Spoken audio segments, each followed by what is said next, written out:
Això és Catalunya fa dissabte, un programa de Ramon Serra, activista i periodista jubilat, però no retirat. Catalunya fa dissabte. Una llengua, un país, una llengua. Catalunya fa dissabte. El Parlament contra el català obligatori als nous immigrants. Benvinguts, doncs, a un nou programa de Catalunya fa dissabte, corresponent al mes de maig de l'any 2026. Sí, ho heu sentit bé, el títol, no m'he equivocat. Resulta que no és pas el Tribunal Constitucional, el Suprem, el Gobierno, no, és el mateix Parlament que vota en contra, sí, ho heu sentit, que els immigrants, aquests il·legals, que ara més o menys seran regularitzats, al cap de l'any almenys tinguin el certificat del A2 de català, que és pràcticament el més fàcil. S'ha de dir, doncs, saber dir bon dia, bona nit, però es veu que això deu ser molt difícil. Aquesta pobra gent, què faríem aquesta pobra gent si fer-los dir, per exemple, visca el Barça? Oi que és més fàcil, viva el Futbol Club Barcelona d'Espanya?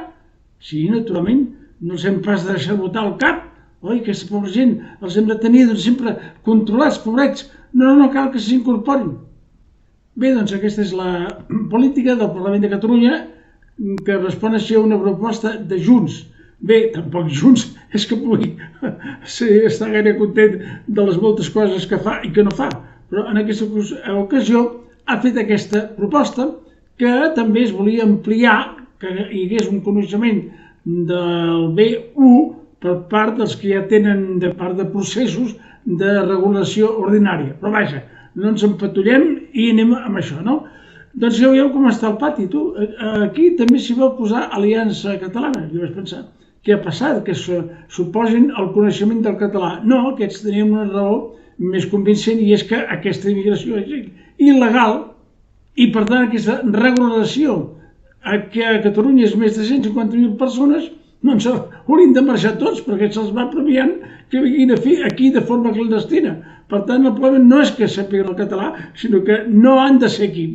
I faré un parèntesi perquè tots recordem el que ha passat a Ripoll, que dos regidors socialistes van votar una proposta de Sílvia Orriols, que no oblidem és la bellesa d'aquella ciutat, i naturalment els òrgans dirigents, tant de Girona com de Barcelona, van considerar que estava molt mal fet i que res, que havien de presentar la dimissió.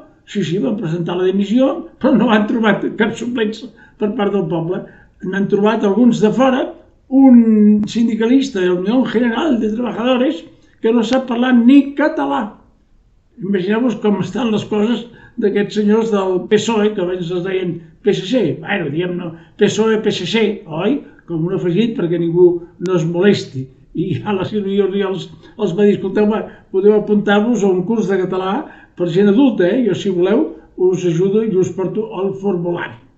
Bé, tanco doncs aquest parèntesi sobre aquesta situació de tot un Parlament i de tot un govern que es troben que sí, volen però dolen davant del problema de la llengua, perquè per ells és un problema molt greu, oi? I per tant volen fer coses, i les fan, segurament més que no pas els processistes, però naturalment sempre que no molesti a ningú, no? Així podem considerar, per exemple, que el conseller de Política Lingüística ens ha dit que destina 126 milions d'euros pel català en els nous pressupostos. Això, a números rodons, representa 15 euros per persona. I, sobretot, estaran destinats al nou audiovisual, això està molt bé, i que hi hagi places de tota la gent que vulgui aprendre català. Fins ara encara hi ha un 5% de persones que no hi tenen accés. Aquestes places es calcula que són en total seran unes 150.000. No està malament.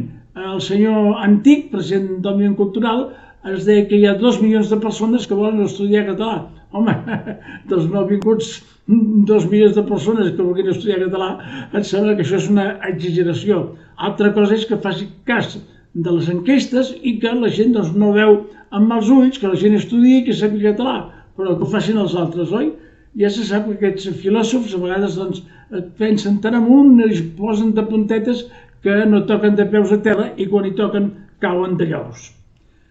Aquesta és la realitat. Bé, també el conseller vol eixamplar el català a altres aspectes, com és el treball, a les xarxes socials, a la justícia, a la salut.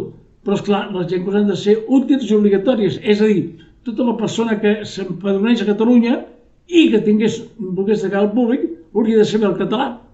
Si no és així, tot l'altre estem perdent el temps. Perquè hem de dir una i mil vegades que és català, no qui viu i treballa a Catalunya, sinó, en principi, qui parla català. Si no es parla català, no és català. Vosaltres coneixeu cap espanyol que no parli espanyol? Vosaltres coneixeu cap francès que no parli francès? Doncs sembla que hi ha molts milers de catalans que no parlen català. No, senyors, són catalans administratius.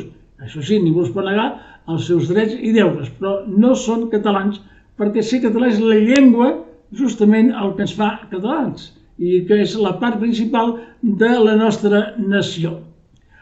Dic això perquè un cop posat aquestes coses positives i de fer coses, a l'hora de la veritat hi ha alguns fets que demostren això, al contrari, que a l'hora de la veritat tenen, si em permeteu l'expressió, cagarrines. Aquesta és la situació. Per exemple, es va votar ja fa uns mesos o un temps, tant se val, que els sanitaris tinguessin el nivell B2 de català, que no és l'elemental, una mica més. No! El Parlament va votar en contra. Ja diu que hi ha el pacte per la llengua, oi? Aquest al qual s'ha referit el conseller de Política Lingüística, el senyor Vila, i doncs ja n'hi ha prou. Doncs mira, ja n'hi ha prou. Si ho diuen ells, deu ser així, no? I continuant amb això, també s'ha dit que es volia que Catalunya fos un districte universitari, perquè a Espanya la universitat és un districte únic.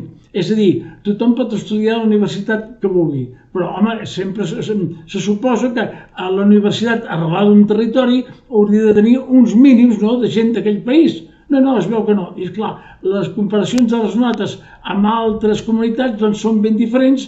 Aquí són molt exigents, la gent se'n va fora, ve gent d'aquí, ara ve gent, sobretot de Sud-amèrica. A Girona, per exemple, només un de cada 4 metges, diríem així, és català, la resta ve de fora. Molta d'aquesta gent se'ls han homologat els títols i no tenen el mateix coneixement que la gent d'aquí. I això no és racisme, això és un fet. I així anem tirant, no? També hem vist el cas de Sixena, que la Comissió per la Dignitat va dir al govern: escolta, heu de presentar aquí la factura pel treball de les obres que hem estat custodiant i que ara se'n van a l'Aragó, no? I no, el govern primer no, i ara finalment, per pressió, demanaran, si és que finalment se'n van aquestes obres a Sixena, que el govern aragonès pagui l'estada, per dir-ho així, i manutenció, parlant en termes aquí gastronòmics, d'aquestes pintures a Catalunya. O sigui que se'ls ha d'empènyer, no? I tenim el cas d'aquí del conseller i ministre de Cultura, el senyor Hurtasso, un senyor nascut a Catalunya, molt de l'esquerra progressista, que va dir que el Guernica, el quadre de Picasso, no pot anar a Guernica, ha de ser a Madrid perquè es faria malbé, el trasllat. Però ara resulta que les pintures de Sixena, que són aquí al MAC, que les va salvar la Generalitat Republicana, però en fi, no entraré en això, resulta que sí. Aquestes sí, poden marxar. I per què no fa? Per no enemistar-se amb l'Aragó. Per què no fa un informe, com se li demana del Ministeri de Cultura, dient que no es poden traslladar aquestes pintures, que és el que val sempre davant dels tècnics, que quan no es poden traslladar hi ha el perill de fer-se malbé. Però ja sabem que els aragonesos, el que s'interessa és igual, tu. Si nosaltres perdem un ull i ells es queden cecs, si es fan malbé les pintures, doncs bé, què hi farem, tu? La qüestió és que no les tinguin els catalans. I així anem, no? I el penúltim atac, seria aquest dels autobusos. Ja sabem que eren aquestes companyies que tenen una llicència per 10 anys, no? Aquestes companyies com per ser l'Hispano Igualadina, els Segalers, Salfa, els Cinegraells, etc. Doncs aquí es havia demanat que almenys els catalans podien ser atesos en la nostra llengua. Doncs no, o sigui que no podem ser atesos ni en els cotxes de línia. Això és el que ha refusat tot el Parlament. Això us dic perquè van donant diners, sí, a coses exteriors, però quan arriba l'hora de la veritat es baixen els pantalons. Per què? Doncs perquè no es volen enfrontar amb l'Estat, amb les coses que s'han d'enfrontar, perquè el que els interessa és continuar vivint de la pagueta i aquests nous immigrants, si els voten amb ells millor, doncs no, escolta, no se'n passa d'adaptar, ja som catalans, com deia el president Aragonès amb uns que acabaven d'arribar aquí, no cal que us adapteu, ja som catalans, sí, i amb aquesta gent hem d'anar. Si miro, d'altra banda, els pressupostos generals, doncs veig que es destina, en línies generals, més de 85 milions a activitats exteriors. Quines són aquestes activitats exteriors a països fora d'aquí, del nostre context, no? Doncs sobre el feminisme, sobre el clima, els drets humans. Bueno, qui controla això? Algú m'ho pot dir? Nosaltres hem de gastar més de 85 milions per aquestes accions exteriors com si fóssim un estat? I qui vella pels nostres interessos?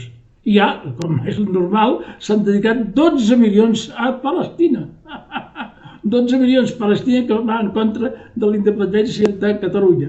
A l'esquerra aquesta progre anar contra Israel, quan és l'únic país, bueno, hi ha un altre que me'l callo, oi? Per si un dia és necessari fer-lo sortir, que és reconegut la independència de Catalunya. Vol dir que estem d'acord amb la política d'Israel? Genocida? No. Però també estem d'acord nosaltres amb la política de Hamas? Hem de donar suport als terroristes aquests de Hamas, terroristes confessos i que a més estrangulen el seu poble, els tenen esclavitzats. Aquests són els que hem d'ajudar. Qui controla aquests 12 milions? Qui controla els diners que es van fer en la Catalunya-Palestina? Bé, són aquestes incògnites. I, doncs, perquè no sigui dit, aquesta gent també han fet diguem-ne, hi ha un petit capítol dedicat a subvencions pel català. Sí, home, la comunitat, diguem-ne, al País Valencià, 1 milió d'euros, en xifres rodons, a les Illes Balears 700.000, a l'Alguer 300.000 i tenim, doncs, aquí a la Franja de Ponent 70.000. Home, 70.000 vol dir €1 per cada habitant, doncs potser no en tindran ni per un xup-a-xup, però vaja, pel més això que res. Què vull dir amb això? Doncs si mirem, també no és aquí, però també s'ha ajudat a la Catalunya del Nord, s'ha dit, em sembla, amb 800.000 euros. Per tant, doncs, en total podríem dir que hi ha uns 3 milions dedicats a la llengua i cultura catalana fora del Principat. Ara bé, si Palestina en té 12 milions i nosaltres en dediquem 3 a la nostra cultura, doncs a l'expansió de la nostra cultura, doncs sabíem com està la cosa, no?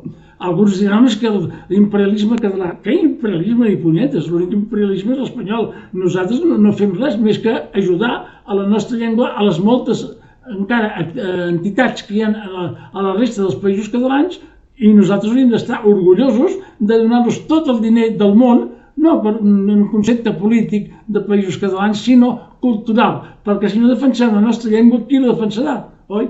Ja sabem que hi ha molta oposició al País Valencià i a les Illes, però encara hi ha gent autòctona o nouvinguda que s'ha incorporat que defensa la nostra llengua. Doncs aquesta és la qüestió, no? Hauríem de sentir orgullosos de dedicar potser 3 milions a Palestina, potser vés a saber, oi, per què no a Ucraïna? Per què no fem una flotilla a Ucraïna que està més a la vora? Què és que els russos no són imperialistes? Doncs aquesta és aquesta esquerra dita processista, de Saló, acompanyat per aquests processistes que es deien independentistes i encara s'ho diuen quan ens van trair i no van ser capaços de fer absolutament res del que havien dit, perquè van ser una colla de mentiders. I aquesta és la qüestió. En fi, bé, se m'acaba el temps, sortosament, per tots vosaltres, perquè no haureu d'aguantar més la meva pallissa, encara puc dir moltes coses, però ja el ciri és curt i la processó llarga, no? En qualsevol cas, doncs ha d'haver el juny, és l'hora de segar, procurem matar les rates de les garberes, també el serpent, les serps, i a veure, doncs podem tirar endavant amb tot el que tenim, que no és molt, però també tenim alguna cosa. Per tant, ara que arriba el juny, fem cas del nostre ric refrener. Pel juny, la falç al punt. I això és tot per avui. Moltes gràcies per la vostra atenció i fins al pròxim mes. Catalunya fa dissabte. Catalunya fa dissabte. Una llengua, un país, una llengua. Catalunya fa dissabte.